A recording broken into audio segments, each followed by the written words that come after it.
साजा विधानसभा क्षेत्र के अंतर्गत आने वाले देवकर नगर पंचायत में भी चुनावी सियासत तेज हो चुकी है। इसी बीच देवकर नगर पंचायत में बीजेपी अध्यक्ष प्रत्याशी ने साधना न्यूज संवाददाता से खास बातचीत की है, जिसमें उन्होंने बताया कि हर वार्ड में जाकर जनता से वो मुलाकात कर रहे हैं। साथ ही प्रधानमंत्री मोदी की गारंटी, मुख्यमंत्री विष्णुदेव साय के सुशासन, साजा विधानसभा के विधायक ईश्वर साहू के आशीर्वाद से प्रचंड बहुमत से जीतकर आने की प्रत्याशी ने बात कही। वहीं अग्रवाल ने यह भी कहा कि जीतकर आने के बाद नगर पंचायत देवकर के चहुमुखी विकास के लिए मैं प्रतिबद्ध रहूंगा।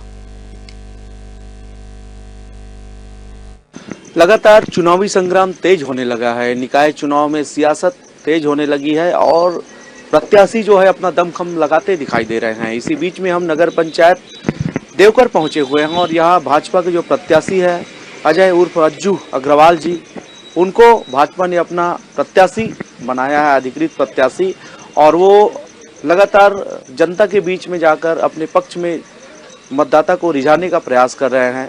समय बहुत कम है साहब, किस तरह से तैयारी चल रही है? क्योंकि इस बार जो टिकट का वितरण हुआ है काफ़ी सटीक और सही तरीके से हुआ है, ऐसा जनता का कहना है।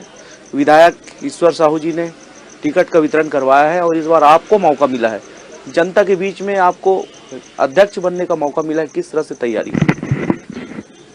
देखिए, सबसे पहले तो मैं अपने पार्टी के वरिष्ठ नेताओं का और भारतीय जनता पार्टी का शुक्रगुजार हूं, कृतज्ञ हो गया हूं, जिन्होंने मुझे इतनी बड़ी जवाबदारी दी है। नगर पंचायत देवकर के अध्यक्ष जैसे पद के लिए प्रत्याशी उम्मीदवार घोषित किया है।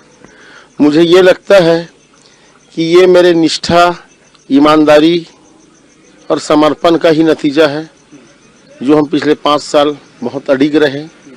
हम आपको विदित होगा कि भारतीय जनता पार्टी को जनमत दिया था लोगों ने। हमने श्रीमती जानती बिहारी साहू जी, जो हमारी भाजपा की थी, उसे अध्यक्ष बनाया था और हमारी बहुमत थी, हम 8 पार्षद थे, लेकिन अध्यक्ष सहित 4 पार्षद कांग्रेस में शामिल हो गए। उसके बाद भी हम 3, मनोज शर्मा जी और मैं और हमारे मित्र और पार्षद साथी अन्नू साहू जी, हम 3 बच के रह गए थे। हम तीनों को भी उधर शामिल होने का अवसर और ऑफर आया था, लेकिन हम लोग नहीं हुए। तो इसी कहा जाए कि हम जो अडिग रहे उसका नतीजा भारतीय जनता पार्टी ने हमें टिकट देकर नवाजा है। और इसी को निष्ठावान कार्यकर्ता या निष्ठावान नेता भी कहते हैं। आप जो है, जिस समय ऑफर आपके पास आया, आपने उस ऑफर को ठुकराकर अपने पार्टी में अड़े रहे और आज उसी का प्रतिफल है जी। साहू समाज से आते हैं, अपोजिशन के जो नेता हैं, कांग्रेस का जो प्रत्याशी है बिहारी जी, उनको कैसे पछाड़ पाएंगे? समाज वोट को कैसे अपने तरफ संग्रहित कर पाएंगे? साहू समाज का भी हमें पूरा सहयोग मिलेगा, क्योंकि साहू समाज से ही देश के सर्वोच्च पद पर आदरणीय नरेंद्र मोदी जी विराजमान हैं। साहू समाज से ही हमारे बेमेतरा जिला में और हमारे साजा विधानसभा में आदरणीय ईश्वर साहू जी, भैया दीपेश साहू जी विधायक हैं। साहू समाज से ही हमारे भारतीय जनता पार्टी का जिला अध्यक्ष माननीय श्री अजय साहू जी हैं। तो साहू समाज का झुकाव भारतीय जनता पार्टी की तरफ है। आदरणीय स्वर्गीय ताराचंद साहू जी जब सांसद हुआ करते थे, उस समय से भारतीय जनता पार्टी के प्रति लगाव साहू समाज का है। तो कांग्रेस के प्रत्याशी को पछाड़ने के लिए जिस तरह से आपने अभी जवाब दिया, काफी काबिले तारीफ है, क्योंकि वाकई में एक संशय लोगों के मन में था, लेकिन उसको आपने क्लियर कर दिए। ईश्वर साहू जी वाकई में साहू समाज से है, दीपेश साहू जी दोनों विधायक हैं और साहू समाज के जो वोटों का संशय था भाजपा के प्रत्याशी को, वो क्लियर हो चुका है। उसके अलावा सर्व समाज को कैसे साथ पाएंगे?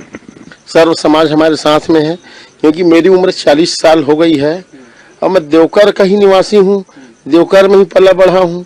तो मेरा हाव भाव, व्यवहार, आचार विचार, संस्कार कैसा है, फिर देवकर की जनता को ये बताने की जरूरत नहीं है, क्योंकि मैं 40 साल से उनके ही बीच का हूँ, उनके ही बीच में हूँ, उनका भाई हूँ, बेटा हूँ, भतीजा हूँ। तो मुझे अपने बारे में देवकर की जनता को ज़्यादा बताने की आवश्यकता नहीं है जी। अजय उर्फ अज्जू अग्रवाल जी एक व्यापारी हैं, उनके जूते की दुकान पर बैठ के हम इंटरव्यू कर रहे हैं और उनके व्यवहार जनता के बीच में लोकप्रिय रहा और इसलिए भी उनको टिकट दिया गया। एक चीज और है, ये जो क्षेत्र है, कद्दावर कांग्रेस के नेता रविंद्र चौबे पूर्व कैबिनेट मंत्री रहे हैं, उनका भी छत्र छाया रहता है, तो उस बीच में कैसे उबर पाएंगे? क्योंकि आप कहीं ना कहीं कहते हैं कि ईश्वर साहू जी विधायक थोड़ा सा कमजोर पड़ते हैं उसके सामने आज भी। नहीं, ये गलत बात है, लोगों की धारणा गलत है। हमारे विधायक ईश्वर साहू जी सक्षम हैं। ठीक है, वो राजनीति में नहीं थे, धीरे धीरे राजनीति का दांवपेच भी मतलब कांग्रेस कह रही है इस बात को। ये कांग्रेसियों का विषय है। जनमानस से आप पूछिए, हमारे साहू जी ने अभी आप टिकट वितरण में ही देख लीजिए 5 नगर पंचायत में, तो आपको क्या लगता है उनके टिकट वितरण से कि वो नौसिखिए हैं कि अब राजनीति में दक्ष हो चुके हैं? उन्होंने टिकट तो निष्पक्ष रूप से और जो जमीनी स्तर के कार्यकर्ता हैं उनको टिकट दिया है।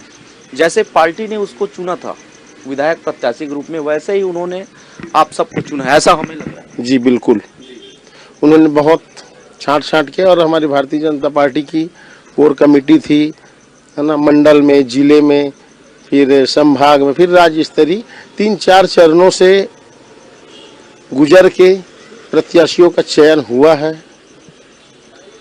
और निश्चित ही भारतीय जनता पार्टी जो जीताऊ उम्मीदवार है उन्हीं को अवसर प्रदान की है। क्या दावे और वादे जनता के बीच में जाकर कर रहे हैं? क्योंकि पूर्व और अब में थोड़ा अंतर दिखाना है। अब पूर्व में कांग्रेस के कब्जे में रहा, अब आप अपने कब्जे में लेने जा रहे हैं। भारतीय जनता पार्टी की डबल इंजन की सरकार है। केंद्र में नरेंद्र मोदी जी की सरकार है, राज्य में विष्णुदेव जी की सरकार है। दिल्ली से जो करंट निकलेगा वो माननीय मुख्यमंत्री विष्णुदेव साय जी से होके, विजय बघेल जी से होके, आदरणीय ईश्वर साहू जी के होके, देवकर में ही एक ब्रेक है। तो हम चाहते हैं कि देवकर में भी हमारा अध्यक्ष बने, तो दिल्ली से जो करंट निकलेगी डायरेक्ट निर्विरोध रूप से देवकर तक आए और लोगों का विकास क्या होता है। क्योंकि अभी हमारी सरकार है, तो अगर हमारी सरकार है और हम अगर जीतते हैं, हमारा अध्यक्ष सहित हमारे सभी बहुमत से पार्षद आते हैं, तो निश्चित तौर में पहले में और अब में आपको नजर अंतर आएगा। हम देवकर का सर्वांगीण विकास करेंगे। देवकर में एक बैंक की आवश्यकता है। हमारे व्यापारी भाई लोग, और मैं खुद व्यापारी हूँ, तो एक व्यापारिक बैंक की बहुत कमी है। आपको यकीन नहीं होगा, 2003 से नगर पंचायत बना है, 24 साल 25 साल हो रहा है, हमारे बच्चों को खेलने के लिए, हमारे देवकर के बच्चों को खेलने के लिए गार्डन नहीं है, जबकि ये बेसिक चीजें होती हैं। अगर कोई मेहमान आ जाए या बच्चे को आपको कहीं घुमाना है, तो आप सड़क में चाट खिलाएंगे, गुपचुप खिलाएंगे, लेकिन ये गार्डन की कमी बनी हुई है। और गर्मी का समय आने वाला है, जल का व्यवस्था किस तरह से होगा आपके आने के बाद? क्योंकि पानी का समस्या मेरे हिसाब से उतना अधिक तो नहीं है, लेकिन है। देखिए, पानी की समस्या, पानी के मामला में हम लोग देवकर वाले सुखी हैं, क्योंकि हमारे देवकर में सूर्य माता बहती है। भले गर्मी में भी विगत 4-5 सालों से सूख जाती है, फिर भी हमारे यहाँ का वाटर लेवल उतना डाउन नहीं है। लेकिन भविष्य में तो ये बड़ी समस्या होगी, क्योंकि दिन के दिन वाटर लेवल नीचे जाते जा रहा है। तो इस विषय में बढ़िया से बढ़िया करने का कोशिश। बागियों को कैसे मना पाएंगे? आपके ही कुछ लोग बागी हो गए हैं, मैदान पर चुनाव लड़ने को आतुर हैं। वो हमारे परिवार का विषय है। परिवार अब हमारा बड़ा हो चुका है। भारतीय जनता पार्टी विश्व की सबसे बड़ी पार्टी है। परिवार का विषय, परिवार के ही लोग हैं। बैठ के हमारे वरिष्ठ नेताओं के मार्गदर्शन में उनका मान मनोबल किया जाएगा। निश्चित तौर से उम्मीद है कि एक ही परिवार के हैं, तो आपसी सुलह से वो सब ठीक हो जाएगा। एक लास्ट सवाल, उसके बाद मैं इंटरव्यू खत्म करूंगा। जनता का प्रतिसाद कैसे मिल पा रहा है? क्योंकि समय बहुत कम है भाई साहब। जनता का प्रतिसाद बहुत अच्छा मिल रहा है। हम गदगद हैं जनता के बीच में जाके, है ना। जनता हमें सर आंखों पे बिठा रही है, और निश्चित हम आपको ये विश्वास दिलाते हैं कि भारतीय जनता पार्टी को ही विजयश्री मिलेगी। तो हम चर्चा कर रहे थे अजय उर्फ अज्जू अग्रवाल से, जो भाजपा के नगर पंचायत अध्यक्ष देवकर के उम्मीदवार हैं, वो अधिकृत प्रत्याशी है वो, और लगातार वो बहुत सरल और सहज तरीके से जनता के बीच में जा रहे हैं। इसी बीच में कांग्रेस प्रत्याशी भी लगातार प्रचार प्रसार पे लगे हैं। दोनों ही पार्टी के जो प्रत्याशी है घमासान प्रचार प्रसार में लगे हैं। बहरहाल अभी चुनाव का समय है, 8 से 9 दिन अभी समय है, वोटिंग का समय है। समय बताएगा कि किसके सर पर ताज होगी। कैमरा पर्सन लोकेश के साथ साधना न्यूज़ संवाददाता ललित।